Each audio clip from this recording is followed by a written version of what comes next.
Hello friends, how are you all? I'm Vali and today I'm going to discuss very important process questions of education subject. So these process questions belongs to unit 4, 7 and 8.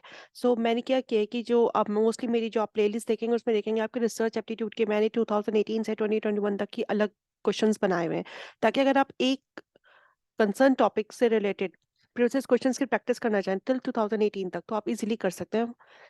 ये आपके examination point of view से बहुत important है। तो मैंने इसे unit wise आपके process questions अलग से बनाए हैं प्लस जो आपका प्रोसेस क्वेश्चंस मैंने हर ईयर के अलग से बनाए हुए हैं। तो ये जो मैं यूनिट वाइज आपके प्रोसेस क्वेश्चंस बनाती हूँ ये सिर्फ इसलिए बनाती हूँ ताकि आप लोग इजीली प्रैक्टिस कर पाए for your examination point of view and for your practice point of view also.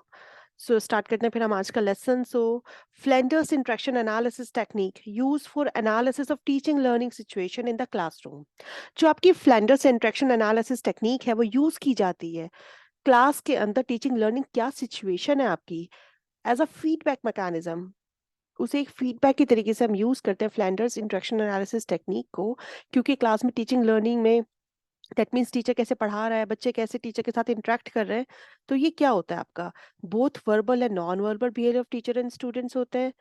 Non verbal behaviour of teachers and students होते हैं। Only verbal behaviour of teacher in the classroom होते हैं। फिर verbal behaviour of the teacher and students होता है। देखिए ये होता है हमारा फ्लेंडर्स इंटरेक्शन एनालिसिस सिर्फ वर्बल बिहेवियर के ऊपर। जो आपकी गैलोवेज होती है वहां आता है आपका non verbal behaviour of teacher and students. तो फ्लेंडर्स इंटरेक्शन एनालिसिस जो होता है वो वर्बल बिहेवियर होता है टीचर स्टूडेंट्स का कि टीचर कैसे प्रेज कर रही है कैसे क्वेश्चंस पूछ रही है कैसे अपने लेक्चर को डिलीवर कर रही है। ये सब चीजें हम किसमें पढ़ते हैं फ्लेंडर्स इंटरेक्शन एनालिसिस में। तो आंसर हो जाएगा हमारा fourth, which is verbal behavior of the teacher and students. The next question is, which of the following statements are true for the portfolio assessments? Assessment technique use for performance evaluation of students. देखिए जो हम portfolio की बात करते हैं ना जो बच्चों का पोर्टफोलियो बनता है जो असेसमेंट टेक्निक्स है थ्रू द पोर्टफोलियो जब आप बच्चे को असेस करते हैं तो उसमें कहीं ना कहीं हम बच्चे की इवैल्यूएशन करते हैं कि बच्चे का परफॉर्मेंस कैसा है। और पोर्टफोलियो एग्जैक्टली होता क्या है कि उसके अंदर बच्चे की सारी प्रोग्रेस लिखी होती है over a period of time. बच्चे ने किस तरह से परफॉर्म किया है चीजें बच्चे के कैसे मार्क्स आए बच्चे ने कैसे इंप्रूव किया है पूरा सब चीजें उसके अंदर प्रेजेंट होती हैं। तो हमें बताना पोर्टफोलियो असेसमेंट की कौन सी टेक्निक्स हैं जो बच्चों की परफॉर्मेंस को इवैल्यूएट करने के लिए हम यूज करते हैं। असेस करना स्टूडेंट्स की ग्रोथ को उनके अचीवमेंट को उस पीरियड ऑफ टाइम में बिल्कुल ठीक बात है ये बात मैंने भी आपसे भी बताई है। स्कोर करना प्रोसेस बहुत सिंपल हो जाता है रिलायबल हो जाता है वैलिड हो जाता है ये इसका पॉइंट नहीं है। पोर्टफोलियो का पॉइंट ही नहीं है ये वाला। Motivation involvement of students in learning is enhanced बिल्कुल ठीक बात है क्योंकि ड्यू टू परफॉर्मेंस आप देख सकते हैं बच्चा कहाँ वीक पढ़ रहा है। अगर बच्चा कहीं वीक पढ़ रहा है बच्चा अपनी देख रहा है कि हाँ चीज अच्छे से कर पा रहा है प्रोग्रेस अच्छी चल रही है तो बच्चा मोटिवेट भी होता है कहीं ना कहीं अपनी लर्निंग में इन्वॉल्व भी होता है और वो चीजें उसकी इनहेंस भी होती हैं। Enable students to evaluate their own performance नहीं अपनी परफॉर्मेंस या प्रोडक्ट को। हाँ सही बात है इनेबल मतलब स्टूडेंट्स जाहिर है जब वो देख लेता है कि हम लोग भी देख सकते हैं बच्चा को मोटिवेट होता है बच्चा अपनी परफॉर्मेंस को अपने प्रोडक्ट्स को इवेलुएट कर सकता है बिल्कुल ठीक बात है। The process of operation is less demanding and time saving. ऐसा तो नहीं है कि ये सॉरी ये जो प्रोसेस है आपका ये less demanding and time saving है इसमें जो आपके अच्छे ऑप्शन हैं वो बनते हैं आपका ये over a period of time motivation and कि बच्चा अपनी प्रोडक्ट भी अपनी परफॉर्मेंस देख सकता है कि किस तरह से परफॉर्म कर रहा है ओवरऑल उसका स्कोर क्या जा रहा है क्या उसके अचीवमेंट्स हैं। तो ये इसके अच्छे पॉइंट्स हैं तो जब क्योंकि हमें क्वेश्चन एग्जाम में हमें क्या चुनना होता है जब सबसे बेस्ट पॉइंट्स होते हैं आपके। नेक्स्ट क्वेश्चन है हमारा an engineering company wants to recruit fresh graduates for its specific nature of work. Question में आपको एक की पॉइंट दिया specific nature of work. That means आप अपनी कंपनी में अगर किसी इंजीनियर को रिक्रूट कर रहे हैं दैट मींस अपॉइंट कर रहे हैं ठीक है फ्रेश ग्रेजुएट्स को तो कोई एक स्पेसिफिक काम है जिसके लिए आप ये कर रहे हैं। The company decides to conduct a selection test. अब कंपनी ने क्या डिसाइड किया क्योंकि आपको एक स्पेसिफिक काम के लिए कुछ इंजीनियरिंग चाहिए इंजीनियर्स चाहिए maybe there is a software engineer आपको कोई सॉफ्टवेयर डेवलप कराना है। तो उसके लिए आप क्या करेंगे आप सिलेक्शन टेस्ट लेंगे जिसके अंदर आप क्या चेक करेंगे उनका पोटेंशियल चेक करेंगे उनकी कैपेबिलिटी चेक करेंगे कि वो ये काम कर सकते हैं कि नहीं। तो what kind of test would be most appropriate for this purpose इस पर्पस के लिए कौन सा टेस्ट होगा जो होगा। मेंटल एबिलिटी टेस्ट आप करेंगे उनका अचीवमेंट टेस्ट करेंगे एप्टीट्यूड टेस्ट करेंगे फिर पर्सनालिटी असेसमेंट टेस्ट करेंगे।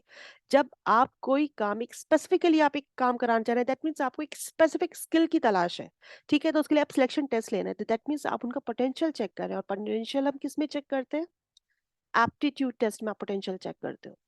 तो aptitude test is your answer. The portfolio assessment techniques as a part of pedagogical practice. जो आपका पोर्टफोलियो असेसमेंट टेक्निक है वो कहीं ना कहीं आपकी पीटागोजिकल प्रैक्टिस, दैट मीन जिस तरह से आप अपनी क्लास में बच्चों को पढ़ाते हैं वो उसका कहीं ना कहीं एक पार्ट है, is used for the purpose of evaluating students and involves recording। जो आपकी पोर्टफोलियो असेसमेंट है वो आप किस पर्पस के लिए यूज करते हैं अपने स्टूडेंट्स को इवेलुएट करने के लिए, और वो किस चीज में ज्यादा इन्वॉल्वमेंट है उसका। दैट मीन्स हम क्या चेक करते हैं, हम जो पोर्टफोलियो बनाते हैं अपने स्टूडेंट्स का उनकी ओवरऑल प्रोग्रेस हम चेक करते हैं, जो भी उनकी लर्निंग की प्रोग्रेस रही है उस क्लास में, क्या उन्होंने परफॉर्म किया है, क्या उनका अचीवमेंट्स रहे उस पीरियड ऑफ टाइम में। तो laboratory work after the end of a semester ये कोई लेबोरेटरी वर्क नहीं होता। Learning outcomes after completion of a course वो तो होता है आपका सबमिटिव टेस्ट, तो वो भी नहीं होगा portfolio assessment. Progress in learning and performance of a period of test time, ये है हमारा इसका correct answer. Readiness for an impending competitive examination के लिए आपका रेडी होना वो आपका पोर्टफोलियो असेसमेंट टेक्निक की पर्पस नहीं है। पर्पस क्या होता है, प्रोग्रेस, बच्चे की प्रोग्रेस चेक करना, उसकी परफॉर्मेंस चेक करना उस पीरियड ऑफ टाइम में। The system of objective analysis of written और spoken verbal communication is known as. आपको बताना है सिस्टम किस चीज का, ऑब्जेक्टिव एनालिसिस किस चीज की, रिटन और स्पोकन वर्बल कम्युनिकेशन। मतलब राइटिंग भी है, वर्बली कम्युनिकेट भी किया जा रहा है, तो वो कौन सी एनालिसिस है, content analysis, factor analysis, interaction analysis, profile analysis.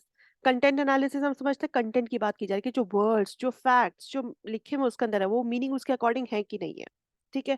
Factor analysis आपका स्टैटिस्टिक्स का पार्ट होता है।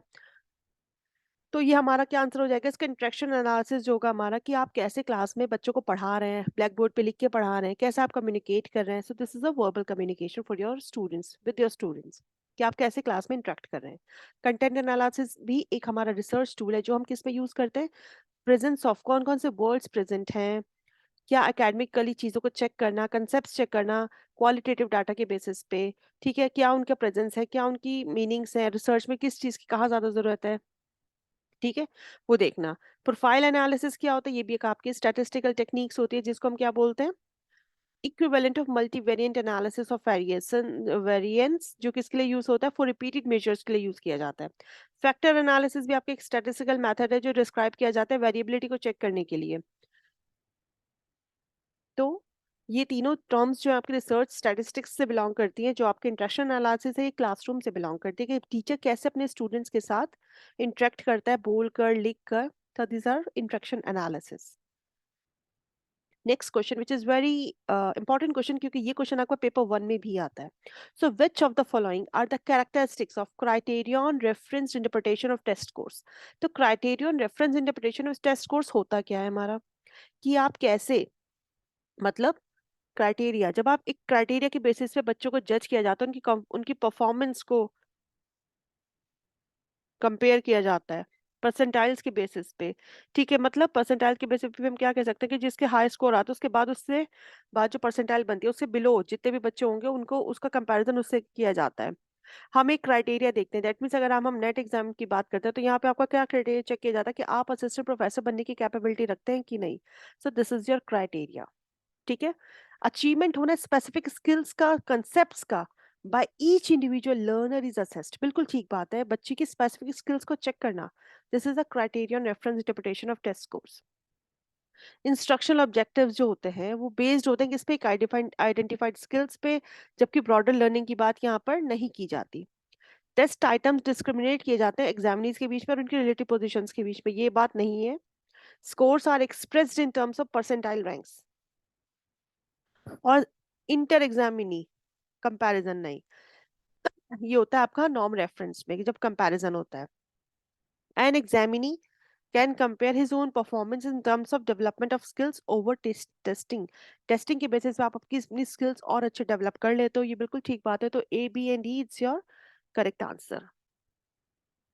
नेक्स्ट क्वेश्चन है हमारा जो कि असर्शन ए और रीजन आर के ऊपर डिपेंड करता है। आपको बताना है दोनों में से दोनों स्टेटमेंट अगर आपकी सही है तो क्या आर जो है वो असर्शन एक एक्सप्लेनेशन है कि नहीं है, करेक्ट एक्सप्लेनेशन है या नहीं है, ये आपको बताना है। असर्शन ए क्या कहता है, नाक। अब देखिए नैक क्या बात करता है, नैक हमें पता है एक्रेडिटेशन देता है, असेस करता है, एक्रेडिट करता है उन इंस्टीट्यूशंस के हायर लर्निंग को जिनके 6 साल स्टैब्लिशमेंट के कंप्लीट हो चुके हों या फिर उनके 2 बैच निकल चुके हों। पास आउट हो चुके हों। बिल्कुल ठीक बात है। नेक तभी आपको एक्रेडिटेशन प्रोवाइड करता है उन इंस्टीट्यूशंस को जिनको एस्टैब्लिश हुए हुए 6 इयर्स हो चुके हों या जिनके 2 बैचेस पास आउट किए जा चुके हों। आपका असर्शन है बिल्कुल ठीक है। Now the next come to reason are IQAC, internal quality assurance, मतलब जो आपकी इंटरनल क्वालिटी को चेक करता है। वो हेल्प करता है find out the new courses to start and teachers का रिक्रूटमेंट अपॉइंटमेंट के लिए ये काम करता है नहीं। जो IQAC है, इस्टेब्लिश्ड एंड मॉनिटरिंग करता है इंटरनल क्वालिटी को, जो आपका एकेडमिक वाला पार्ट है ना उसको एक्सेलेंस को चेक करने के लिए। which analyze and systematize the efforts and measures of an institution towards academic excellence. Academic excellence की तरफ IQAC क्या करता है, काम करता है. It would be a facilitative and participative organ of the institution. The IQAC should be a driving force. किस चीज के लिए? कि जो क्वालिटी है उसको चेक करना, जो कमी है उसको रिमूव करना, स्ट्रेटेजीज बनाना कि जो कमी है उसको वो खत्म कर सके और अपनी क्वालिटी को इनहेंस कर सके। IQAC ये काम करता है।